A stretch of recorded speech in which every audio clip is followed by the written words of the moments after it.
Greetings and salutations.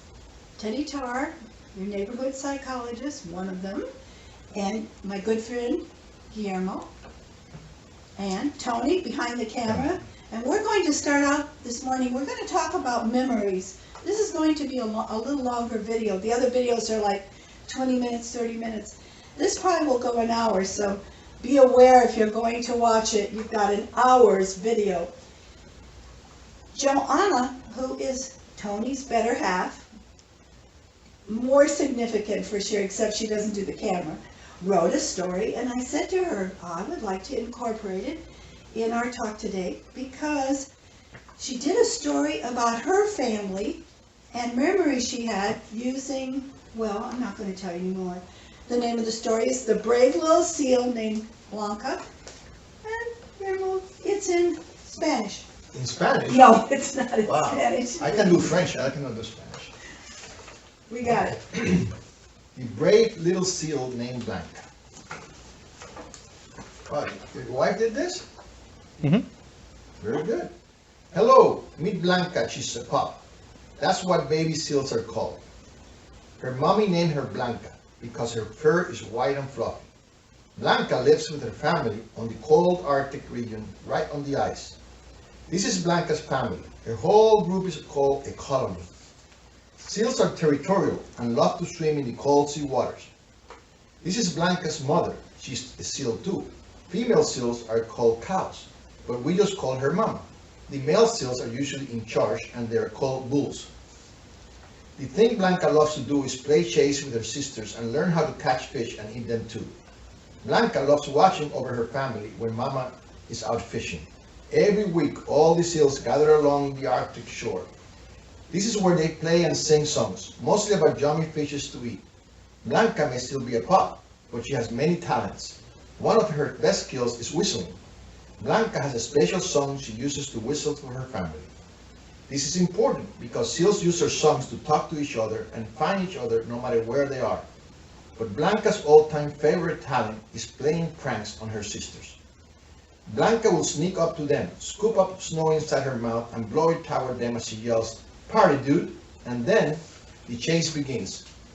One day, a sudden snowstorm covered the sky and the icy winds raged so strong it was difficult to stay in one spot. The powerful storm did not last long, but Blanca did not know where she was. She felt lost, and she began to feel scared. Too frightened to explore, too frightened to call for help, too frightened to stop shaking. Blanca believed she was all alone. Blanca looked around, and in the quiet stillness of the snowy hills that surround her, all she could hear was the sound of her own heartbeat. Thump, thump, thump. Feeling so tired from worry, she shut her eyes and started to think about her family. She smiled, thinking how she knows what everyone was up to. Her sister were always bickering over health, and what fish was the best fish. Blanca was always the referee between those two, but she knew what to do. She would just quietly scoop up some snow into her mouth and "Party, dude!" laughing and chasing each other in pure joy, and any little fit would be long gone. Blanca liked bringing the best out in others. Blanca opened her eyes and shook off the snowflakes that collected on top of her now ruffled damp coat. Taking a long, deep breath, Blanca tells herself, "I'm not going to feel scared anymore." She knew she must be there for her family no matter what. She would not be a lost baby pup. She would show her family she can be brave. With a new plan, Blanca looked around for the tallest snow mound she can find.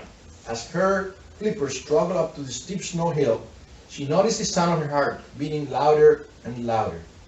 Blanca slipped and tripped, but her wet-bed flippers never slowed down. After a few more attempts, she got to the top of the snow hill, and in her delight, she forgot she was lost for a moment and thought, "This must be what bravery feels like," Blanca smiled. Over in the distance, Blanca spots dark, shadowy figures moving in her direction. Blanca was scared again. She quickly shut her eyes and used all the energy she had left to try not to cry out. Then she heard a song. Hey, that's the whistling tune she uses for her family. Blanca opened her eyes and sees Mama and her sister looking at her. Mama Seal exclaimed, "We were looking everywhere for you." Blanca smiled. She was so happy to see her family, she completely forgot how scared she was feeling. Her sisters nuzzled close to Blanca, and whispered, "I thought you'd be lost forever. Were not you scared?" she asked curiously. Blanca laughed and answered, "I was at first, but then I thought about all of you, and that is when I decided to be brave." The brave little seal was back home with her family. "Party, dude!" yelled Blanca. She squirted snow at her sisters and started racing toward the waters. Blanca called out her siblings as they reached the shores and dove into these icy Arctic waters to continue playing and having so much seal fun. Very good. Wow. Nice story. Very well read. Yeah, You only had to practice, what, for 2 hours in order to get that right? I had to. But thanks for giving it to me 2 minutes before. Yes, 2 minutes. The great message there is modeling. Modeling. First of all, if we come from a family that's very anxious and fearful, chances are we're going to be anxious and fearful. I mean, I can remember as an adult my mother saying, "Don't put your feet in the water. The barracuda are there. They're going to come after your foot." Or the sharks. Oh my, you know the bathing suit you have on today, that's the one they learned in shark school. Don't wear red. So, there's a whole list. She was most fearful. And I think if you come from a parent like that, you have to work really hard at not being so fearful. We all have some fears, and right now especially. But modeling actually is a memory, because we remember how our families were, and we can very much remember strengths and remember how people faced unfortunate times, and this is one of them, this with the COVID. So, memories, that's what our talk is going to be about today. Think of our videos as an external memory, because they're outside of us, and we're going to be talking about how memories are formed, and a little bit of what kind of memories we have, whether or not mental health affects memories. That's what we're going to do. So, what is a memory? It's an ability to encode, store, retain, and subsequently recall any kind of event.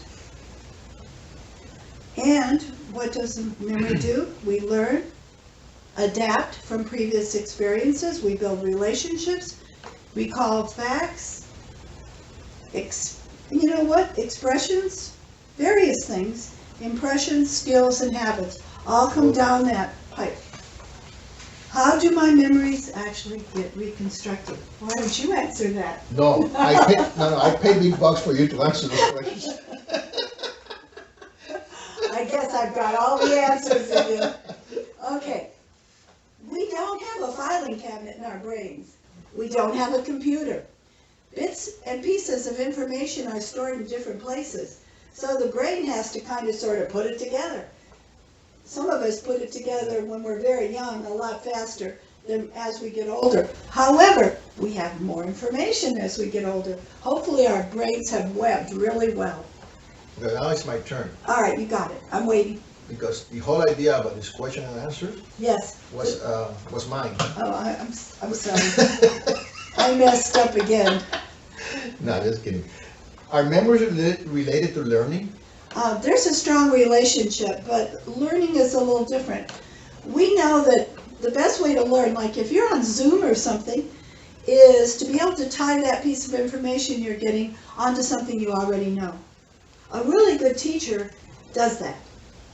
And they pick up from the week before. Also, when you're writing an essay, remember in the very introduction, you mention all the things you're going to mention, and then you tie that last line together with the first line and tie the next line, and then you give a summary. So those are the best ways we can encode. Almost everything, think about it, almost everything is from the past. From the past, Yeah. Turning off the phones, turning on the lights. That was a minute ago, that was 2 minutes ago. And we have a better chance, by the way, of remembering history as we get older, all the things we had learned, than putting in new memories. Do you remember that when we didn't have cell phones available that much, we would remember all our phones from different family members and friends? Our phone numbers. Our phone numbers. We used to remember them all.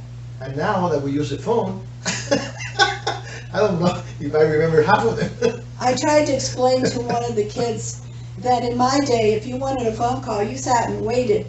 There was a 4-party line, and you sat next to the phone. Nobody was going to answer it. And you could be there all day waiting for that phone. You know, that child looked at me like I was coming from the Middle Ages. So there's a strong association which provides a framework for our learning and our memories. They go together. And we can be very influenced over time by what's happened to us in the past. By the way, if you lie to yourself about something, and over time you repeat that lie often enough, that lie can become so real to you. You're going to believe that. Yeah, you're going to believe it. So, what role do memories play in our future? Well, like I said, we don't have a filing cabinet that we're storing them in, but we're like networks of nervous connections. And there's a great website to look up things if you're interested. The HTTPS, and then those funny marks, which you can call them anything you want to, Human Memory Net. And it is, what is memory? There's a lot of information. Remember, what we're doing is we're trying to pull things from the internet that you can go back to. It's not like I'm trying to come up with all original things. I'll let you know if I happen to think of something original. So why are memories important? It gives us information about our lives, who we are. We're consistent. We remember ourselves when we were little and growing up, and memories. If we didn't have that memory, we wouldn't know that. There are people who cannot remember anything but the moment. That's an illness. Yeah. Let me ask you a question. How far, when you get older, your memories goes to? It's hard to know, in a sense, because sometimes parents will remind us of things. When we were, like, I can remember my mother saying that when I went to kindergarten, I said I didn't want to go because I didn't know how to read and write.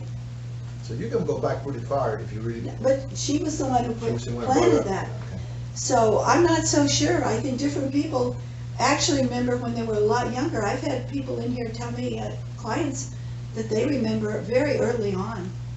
I don't have that. I really don't have that. I don't remember those young years. Right. Okay. And information about our attitudes and our traits and how our families were, our culture, as we move through that mental time travel.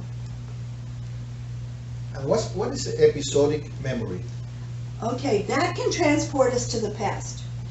Our previous experience, our accomplishments, and it can take us into our future. Remember I talked about future memories in one of the videos, and it's important to know that we can actually create an idea of where we want to go from the fact that we have memories from the past and memories of today. What memories are the first most common memories from childhood? Why don't you read this list? Okay. A visit to the dentist. Oh, yes. Most of us remember that first time. A birthday party. Yep. Do you remember a birthday party? Did you ever have one as a child? I was the only child that my mother never celebrated birthdays. I was very, very sad. Maybe I can give you an hour later. No, I do remember. Yeah. I just thought I'd throw that in. I felt benevolent. I said give, not charge. No, I do. I certainly do, especially when they dress you up in different costumes for your birthday. You know, one day I was like Robin Hood when I was little, so I remember those things. You do remember? Yes. My birthday's in October, so right around Halloween. And I only remember one party. In all those years, I only remember one party I had. Vacations? You remember vacations? Yes, a couple of vacations. Not very many, but I do remember vacations. The first day at school? Nope, The trip to the doctor? nope. Being outside? Yes, I was locked out. That's the only reason I remember. I must have been a horrible child. Or if you had an accident or injury when you were young, or... No, I never had an accident or injury that I remember. A tooth falling out? I remember putting the tooth under the pillow. I remember the tooth fairy. The tooth fairy. Yeah. Well, My tooth fairy did not give me that much money for my tooth. In those days, it was They like were a very nickel, cheap. a dime, a quarter. I think if I got Yeah. a quarter was good. Yeah, the kids today want keys to their BMW, the American Distress card. Okay, why is the past important? Okay, there are many important rules from the research, but I think the question is, why do I continue to dwell on the past, and I can't seem to get the past out of my mind? I call that renting space inside your mind, and that can be a real issue, and probably, if that's the case and you're having trouble moving on, you can be very obsessive compulsive about something. Every time there's a discussion or there's a problem, you bring up all the other problems from the past. That's renting space. So it's real important to address that. I'd see somebody if that continues to happen. I think this is a very good question that I bet you most people ask themselves. What helps to stop dwelling on the past? I'll tell you what helps a lot as far as I'm concerned. Number one, I am in favor of the essential oils. I like the lavender sprays or the other essential oils. I think spraying on a pillow, putting some on a tennis bracelet or something to help you calm down and not go into an anxiety thing. If you're feeling like you can't get away from a particular thought, that helps sometimes. Writing in a diary, reading an autobiography. There's a book on women characters. I think it's for mean kids or mean children or something. That's an excellent Books and Books carries that book. I like reflecting, being able to talk about something with someone. Lots of times people don't want to hear anything today. They certainly don't want to hear it again. So be sure you're not repeating. But it certainly helps nostalgically. And writing things down just before you go to sleep. If you're having trouble and you're waking up in the middle of the night and you're thinking about an issue, if you sit down just before you go to bed, write down what your concerns are. That sometimes helps. Why remember? Any downsides? What if it bothers us? Oh, that's a really good question. I think not remembering, there was an old saying in psychology, what we don't remember remembers us. So I think it helps to at least, if there's something that I've done or something that's happened to me, I fell off my bike and I can't forget that, and every time I see a bike I'm scared. Things that affect us still in the present, I think it'd be important to talk it through. Maybe go back and look at some pictures and see if there was a time, how I felt afterwards. Sometimes some things are not addressed. I'm suggesting there's a lot of self-help.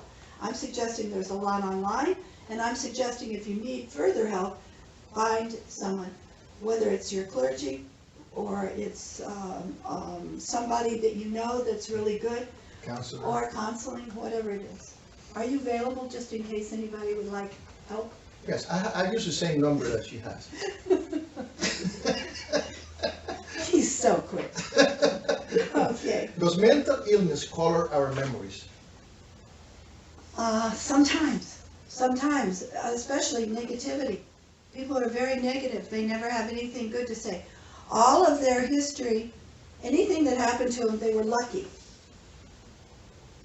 All of the things that happened to them later that were bad, they weren't lucky. It was their fault. So yes, it can certainly cover our present and our future. It can keep us from taking risks, especially to problems like depression, where our life story becomes so contaminated with the past that we don't have a narrative and we don't feel we can solve a problem and we can't seem to move on, and we're embarrassed about it. It may keep us from going to a party, doing something we like, So I remember one time I was doing a dinner and I spilled a whole pot of beans. And I'm also the person doing the workshop. And I'm in the hallway. I just grabbed a rug and I threw it over the beans, covered it up, and later on, I cleaned it up. I did not want to admit that I had spilled this whole pot of beans. So yeah, if you're very clever, you can sort of cover up things Cover that up you things. know. Now let me ask you a question. It's not here, but I hear it all the time about what is actually when people say that some people brainwash other people. or Yeah. brainwashing. What do they mean by that? Like, what was it, Jim Jones and the Kool-Aid? Mm-hmm.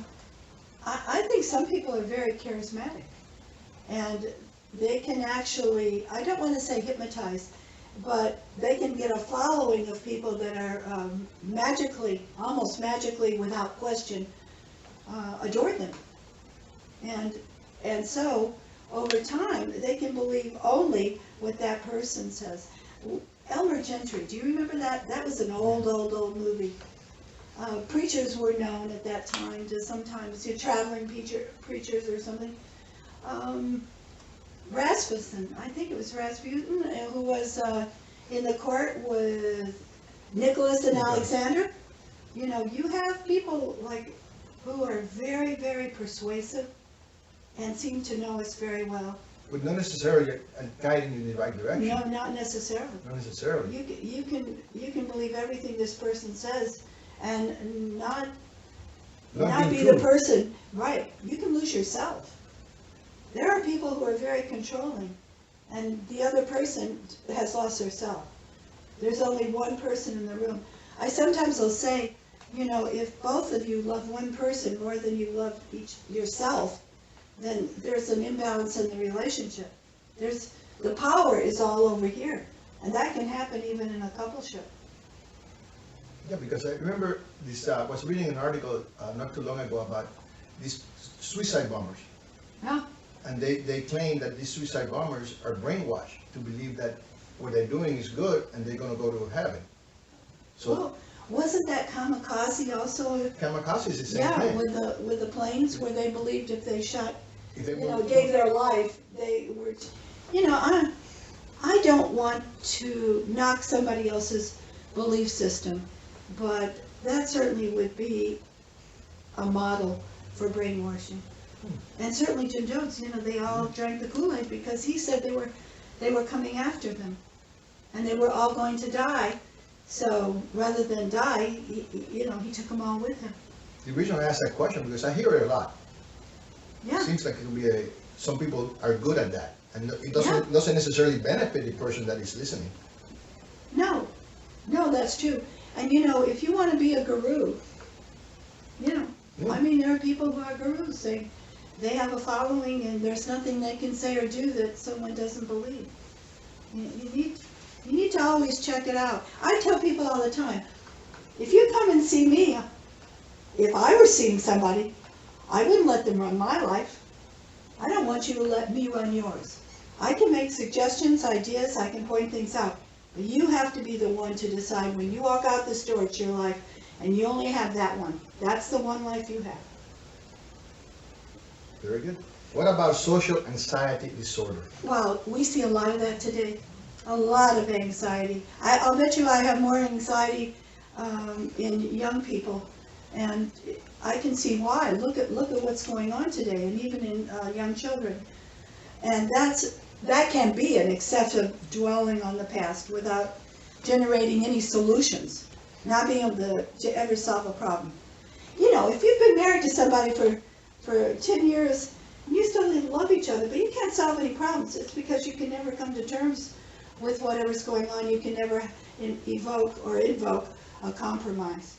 So social anxiety can keep you from going to parties, Yes. keep you from going anywhere. You may get so claustrophobic, you may not, and agoraphobic, where you won't even leave the house. Well, it also will prevent you from dealing with your workers or co-workers. Absolutely. Also, people are very mute. They won't speak up about anything, no matter what. Try to remember, those positive memories. That's really important. Not to go somewhere else, but not to dwell on things that have happened that were negative. Work through those and let them go. That's the best way to handle them. Also, if you see a pattern from before, something that keeps cropping up, then it's something you really need to address. And you can do that. There's a lot of online things. You can do pages and pages and pages of online information. Okay. Now you have this website that you want to talk about? Yeah, I'm not quite sure how he pronounces that. It's Kuicco, and it's about, several sources. It's a blog, And it's about children and memories, and how important it is for children to have culture. We share the culture, who we are, how our decisions are made, how we act, how we love. I want to tell you something. You can ask a 4-year-old about the family. That 4-year-old can tell you everything about the family. Knows all the characters, knows everything that's going on. It's just amazing to me. And who can they control and who they can't. Right, if you can tear them away from the cell phone they brought in. Age 2.5, 3, they're playing on that cell phone. The most important part of a memory probably is the emotion involved in it. A smell. I can still remember my grandmother using a particular ointment on her knees at night. A salve. My mother had a flower shop. I've never been too crazy about indoor flowers because of that. After she died, that somehow or other that I like the plants more outside. My sister, I can always remember every holiday ever at her house. She brought so much beauty and she went to so much trouble. My sister was one of those people that just knew how to make that holiday really extra special with things that she would do that no one else was doing. So you remember that? Yeah, I do. My sister's really good at that. Okay. How about the photos? How many photos do you have right now on your phone? I would say about 50. Okay, that's low. And I have like maybe 15, including a picture of my doctor. Why? Because after I broke my hip, they tried to tell me that he wasn't my doctor and he didn't fix my hip. I got a picture of him off the internet so they would know. I knew who did it. I have probably 15. That's all. I see people who want to show me something. They'll go through 20 minutes of looking through photos. So if you have a lot of photos on your phone, I'm going to suggest one. If you lose that phone, unless you put it somewhere, all those pictures, you don't want to have to download it from a cloud or something. You want to organize it. Put it either by dates or categories, go through, and at least get some semblance in it, even if you keep them on that phone. Because you can't even find it. Within 15 minutes, you can't even find a photo. You have so many in there. Do you think that's true? I have a picture of the storage unit I had that Tony helped me to unload when I moved. I'm just gonna, before I leave today, I would like to put a photo of me on your phone, so you remember. Here you go. Here you go. So when the phone rings, you know it's me. You know what's really embarrassing? He's the only one I asked if he would watch the debate tomorrow night with me. And do you know he refused? He said he'd watch a movie, but he wouldn't watch the debate. My feelings are really hurt. I was willing to make dinner and everything. Okay, sharing memories. Life is really, if you think about it, lived forward, right? But all of our experiences live backwards. And we need to remember that. That's Yeah, true. yeah. Okay, what about repressed memories? Do you have any repressed memories? How do you know? If they're repressed, you don't How do know. we know? If you suppress memories, it means you deliberately throw them back in your mind and don't want to go there.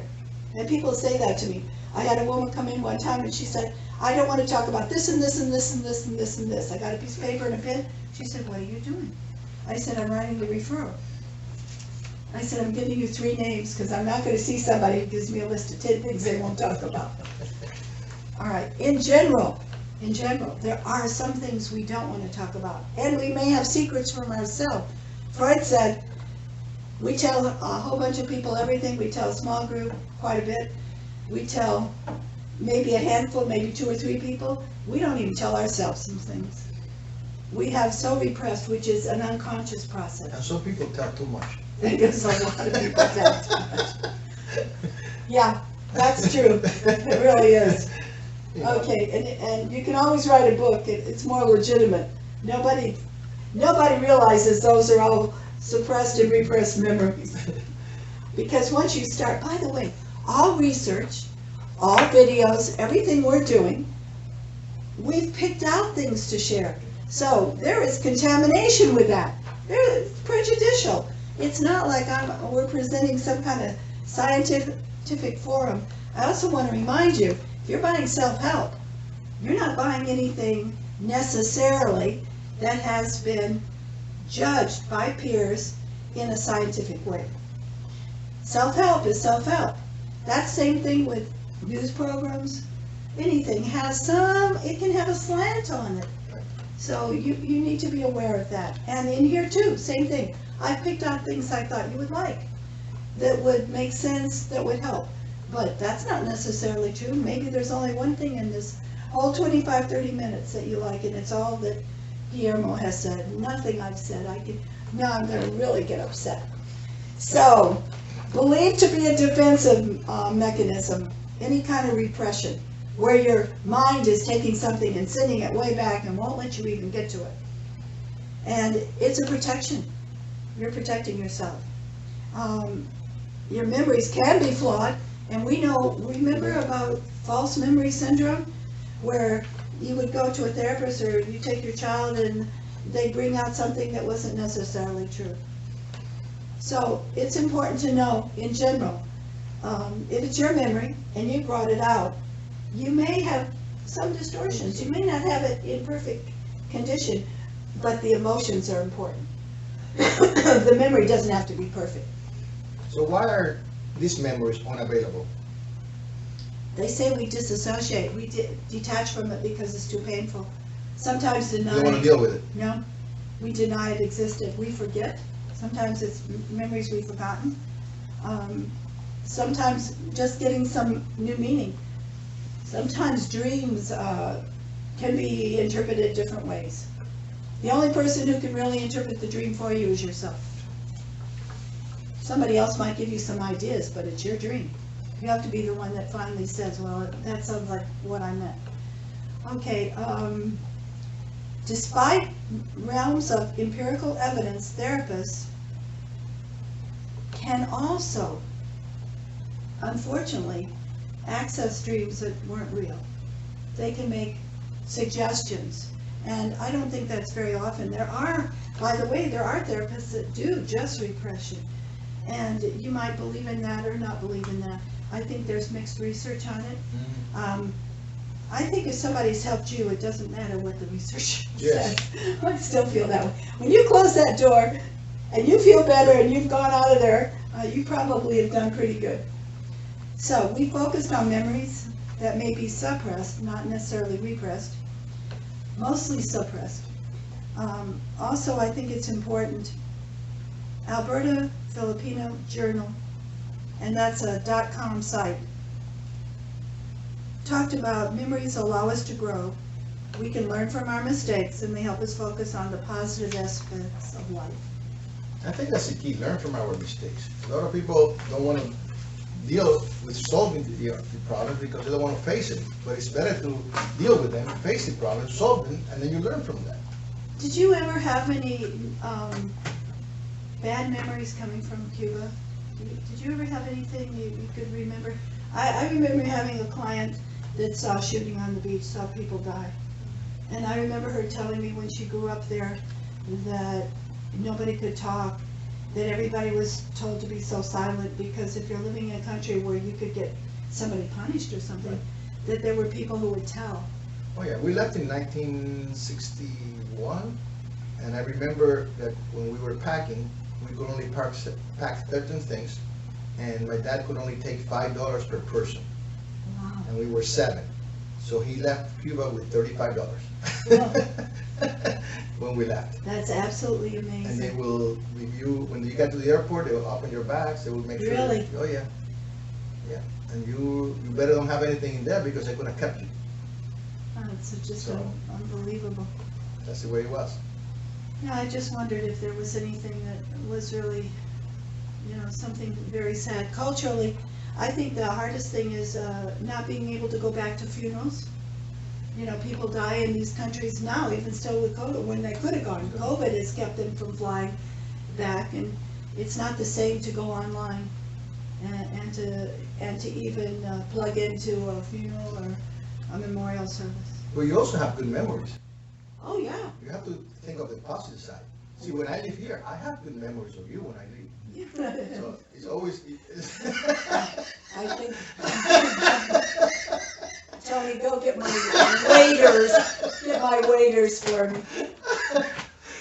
happy memories. Yes, happy memories. Thank you so much for tuning in today.